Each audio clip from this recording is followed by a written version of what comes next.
Lorenzo. So for movies that I'm a big fan of a couple of movies that you've produced, as well as the Transformers universe, Yeah. and I'm a huge Spider-Man fan, so I'm very excited about Madam Web.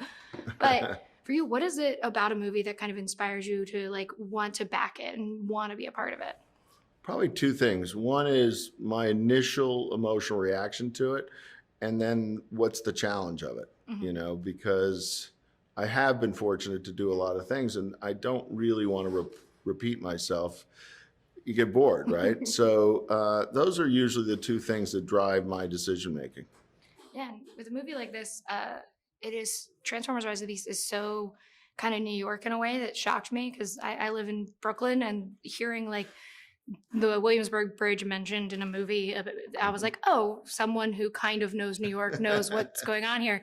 With a Transform movie, though, they're kind of all over the place. What was it about this one in particular that was like really exciting for you to come to be in this franchise again?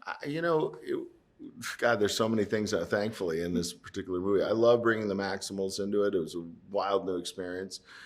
Picking 94 New York, which is such a burst of creativity in the hip hop time frame, and going to Peru, and in a majestical place, Machu Picchu, an ancient, wild looking, thing. So there were so many things that were new and fun for us.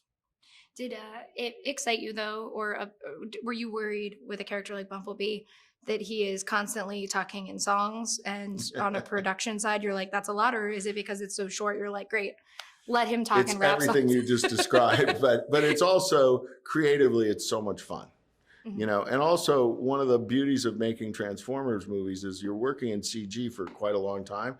You can add a lot of comedy, you can add a lot of heart, you can so when you shoot a scene in a non-CG movie, all you've got is essentially what's there, right? We can add new dialogue, we can add all these new ideas, and Bumblebee is such a fun, sort of irrepressible character that we can have fun with what he decides he's going to say. Yeah, and finally, like this, obviously, I'm a big fan of Bumblebee as a movie, and I really liked this one too, and how it kind of sets up what future we could have with Transformers. What is kind of your hope with like everyone who's been a fan of this from the start and like coming into this movie and seeing where it's taking the franchise? The fans have long wanted, for instance, the Maximals, and that's something that we're glad to bring them in. We wanted to too, but we need to find a story. What we're going to keep doing is hopefully surprising people and bringing in new characters from the mythology, and at the same time keeping the number of characters smaller so that you really get to know them and really get to spend real quality time with them, because that is